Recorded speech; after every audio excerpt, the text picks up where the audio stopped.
اور پاکستان بننے کے بعد مسلمانوں نے ہند پر ایک قیامت ٹوٹ پڑی تھی اور وہ فردن اور گروہ گروہ فرار ہونا شروع ہوئے.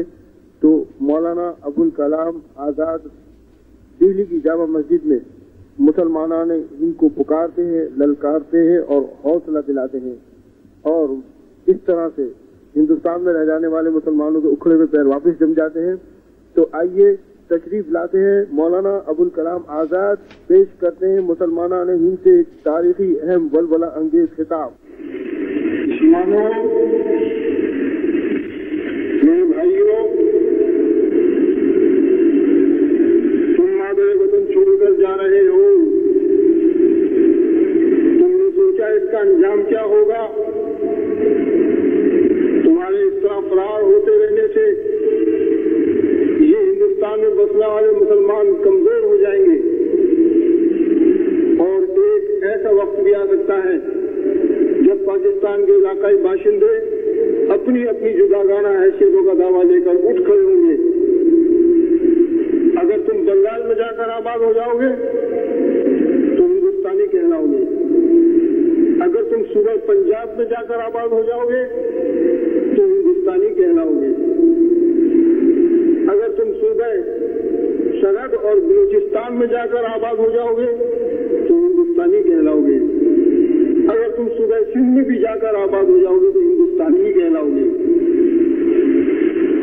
اور جب یہ قومیں خود کو مستقل قرار دینے لگے تو ذرا غور کرو, کیا اس وقت تمہاری پوزیشن پاکستان میں بن بلائے مہمان کی طرح نازک اور بے کسانہ نہ رہ جائے گی؟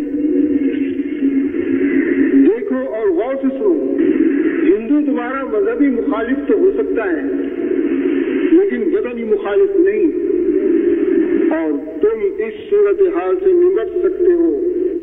مگر پاکستان میں تمہیں کسی وقت بھی قومی اور وطنی مخالفتوں کا سامنا کرنا پڑ جائے گا جس کے آگے تم بے بس ہو جاؤ گے. اور شروع سے ہی بنیادی طور پر سب سے پہلی بات جس نے مجھے پریشان کیا وہ مسلمانوں کا باہمی اختلاف تھا, جو چند سرکاری ملازمین کا فعل اور چند خود غرض و مفاد پرست اشخاص نے حکومت برطانیہ کی سیاسی فریب کاری کا شکار بن کر مسلمان امت کو ہر سیاسی حق سے محروم اور ان کے ذہن کو مفلوج کر دیا.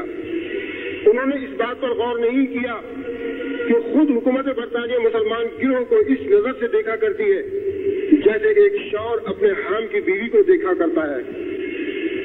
اور پچھلے دنوں 1948 میں لکھنؤ کے ایک اجتماع سے بھی یہ بات کہہ چکا ہوں کہ ان بربادیوں میں جو 1947 کے بعد ہوتی رہی, بدقسمتی سے ہر فرقہ پرست جماعت کے لوگ اس میں اضافہ کرتے رہے, اور کوئی جماعت ایسی نہیں کہ جس کے دامن پر خون کا دھبا نہ لگا ہو. میں آپ سے درخواست کرتا ہوں کہ جس دروازے سے یہ فرقہ پرستی آئی ہے اس دروازے کو بند کر دیں. میرے عزیزان گرامی, میں آپ سے یہ بات معلوم کرنا چاہتا ہوں کہ اگر تم کسی خو چکا لاش پر ایک ریشمی لحاف ڈال دو گے تو کیا یہ ثابت کر سکو گے کہ وہ مردہ لاش نہیں ہے؟ اللہ علیم ہے کہ مجھے سورج اور چاند کے وجود کا اتنا یقین نہیں جتنا حق کی کامیابی اور باطل کے خسران پر ایمان ہے. کوئی سچی بات اس لیے ترک نہیں کی جا سکتی کہ لوگ اس کا استقبال نہیں کریں گے. سچ سچ ہے, اگرچہ تمام عالم میں اس کا ایک بھی دوست نہ ہو. سچائی کے فاتحان حقیقت پر میرا اعتماد ہے, اور اعلان حق اور امر بالمعروف و فرض شرعی خوف ظنون و ہجوم شبہات سے ساقط نہیں کیا جا سکتا. اگرچہ دنیا میں ایسے لوگ ہیں جن کو چراغ کی روشنی دھندلی نظر آتی ہو تو یہ ان کی آنکھوں کا ضعف ہے. ان کی خاطر چراغ گل نہیں کیے جا سکتے. میں مسلمان ہوں اور وہ میرے یقین کے لیے بس کرتا ہے جو میرے اللہ کی کتاب اور میرے نبی صلی اللہ علیہ وسلم کی شریعت نے بتایا ہے.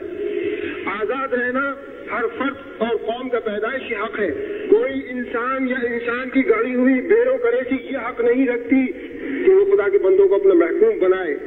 محکومی اور غلامی کے لیے کیسے ہی خوشنما نام کیوں نہ رکھ لیے جائیں, لیکن وہ غلامی ہی ہے. اور خدا کی مرضی اور اس کے قانون کے خلاف ہے. چنانچہ جب ہمارا اسلام مسلمانوں کو یہ فرض قرار دیتا ہے کہ وہ ایسی مسلمان حکومت کو بھی منصفانہ تسلیم نہ کرے جو قوم کی رائے اور انتخاب سے وجود میں نہ آئی ہو.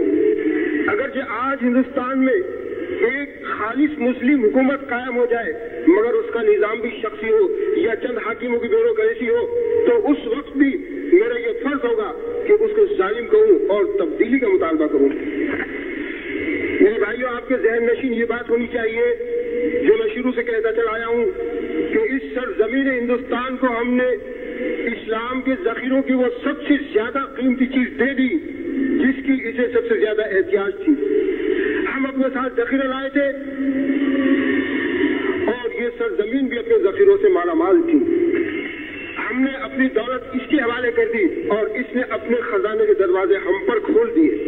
ہم نے اسے جمہوریت اور انسانی مساوات کا پیام پہنچا دیا. تاریخ کی پوری 4 صدیاں اس واقعے پر گزر چکی ہیں. اب اسلام بھی اس سرزمین پر ویسا ہی دعویٰ رکھتا ہے جیسا ہندو مذہب کا رہا ہے. اتنا بھی احساس نہیں ہوا کہ میں بار بار یہ بتا چکا ہوں کہ اس ہندوستان کے 11 صوبوں میں 4 صوبے ایسے ہیں جہاں اکثریت مسلمانوں کی ہے اور دوسری مذہبی جماعتیں اقلیت کی حیثیت رکھتی ہیں. اگر برٹش بلوچستان کا بھی اس میں اضافہ کر دیا جائے تو 4 کی جگہ مسلم اکثریت کے 5 صوبے ہو جائیں گے. اگر ہم اب بھی مجبور ہیں کہ مذہبی تفریق کی بنا پر ہی اکثریت اور اقلیت کا تصور کرتے رہیں تو بھی اس نقشے میں مسلمانوں کی جگہ محض ایک اقلیت کی دکھائی نہیں دیتی. وہ اگر 6 صوبوں میں اقلیت کی حیثیت رکھتے ہیں تو 5 صوبوں میں ہماری اکثریت کی جگہ حاصل ہے. ایسی حالت میں کوئی وجہ نہیں کہ مسلمانوں کو ایک اقلیتی گروہ ہونے کا احساس مسترب کرے. میں مسلمان ہوں اور فخر کے ساتھ محسوس کرتا ہوں کہ میں مسلمان ہوں. اسلام کی 1300 برس کی شاندار روایتیں میرے ورثے میں آئی ہے. میں تیار نہیں کہ اس کا کوئی چھوٹے سے چھوٹا حصہ بھی ضائع ہونے دوں. اسلام کی تاریخ، اسلام کی تعلیم، اسلام کے علوم و فنون، اسلام کی تہذیب میری دولت کا سرمایہ ہے اور میرا فرض ہے کہ میں اس کی حفاظت کروں. بحیثیت مسلمان ہونے کے میں مذہبی اور کلچرل دائرے میں اپنی خاص ہستی رکھتا ہوں. میں برداشت نہیں کر سکتا کہ اس میں کوئی مداخلت کرے. 23 مارچ 1942 کو باغ بیرون دہلی دروازہ لاہور میں لاکھوں مسلمانوں کے ایک عظیم اجتماع سے جب میں نے خطاب کیا تھا تو مجھے 1921 کا زمانہ یاد آ گیا جبکہ میں نے جمعیت العلماء کی صدارت کی تھی. میں آپ کو یہ بتانا چاہتا ہوں کہ اس وقت میرے عزم و ایمان کی جو صورت تھی اس میں اب تک ذرہ بھر تبدیلی نہیں ہوئی ہے. وقت کے تقاضوں سے بعض باتوں میں تو تبدیلی ہو سکتی ہے لیکن جن چیزوں کی بنیاد ہی ٹھوس عقیدے اور حقیقت پر وہ نہیں بدلتے. میں نے 18 برس کی عمر میں سوچ سمجھ کر ایک فیصلہ کیا تھا، چنانچہ اب تک اس پر قائم ہوں. میں آنکھوں سے دیکھ رہا ہوں کہ میرے سامنے چراغ جل رہا ہے. اگر 20 لاکھ انسان بھی مجھے یقین دلانا چاہے کہ چراغ نہیں جل رہا تو میں ایک مستقل حقیقت سے آنکھوں کو بند کرنے کے لیے تیار نہیں ہوں.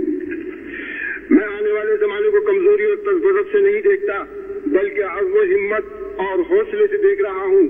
لیکن جو قوم اپنے آپ کو بچانے پر قادر نہ ہو اس کو تحفظات نہیں بچا سکتے. یہ کاغذ کے پرزوں پر لکھے ہوئے قانون محفوظ نہیں کر سکتے.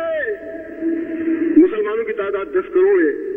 اگر 10 کروڑ کے بجائے مسلمان 10 لاکھ بھی ہوتے اور ان کے دل میں یہ خیال ہوتا کہ وہ مرنے کے لیے تیار نہیں زندہ رہنے کے لیے تو کوئی قوم ان کو نہیں مٹا سکتی. ہندوستان میں آباد اتنی بڑی مسلمان تعداد کو اقلیت قرار دینا اور ان کے لیے اقلیتی حقوق اور اقلیتی علیحدگی کا مطالبہ کرنا نہ صرف بزدلی ہے بلکہ ان کے شاندار مستقبل کے لیے تباہ کن بھی ہے.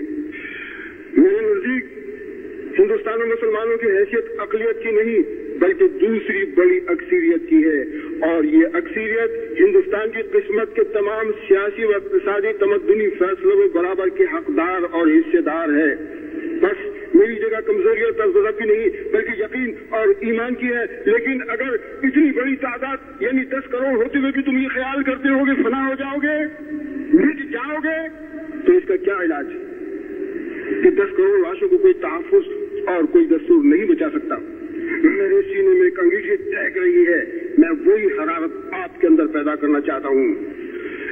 میں آپ سے معلوم کرنا چاہتا ہوں کہ کیا انسانی تعداد کی اتنی عظیم مقدار ایک آزاد اور جمہوری ہندوستان میں اپنے حقوق و مفاد کی نگہداشت خود نہیں کر سکتی تھی؟ میرے بھائیوں،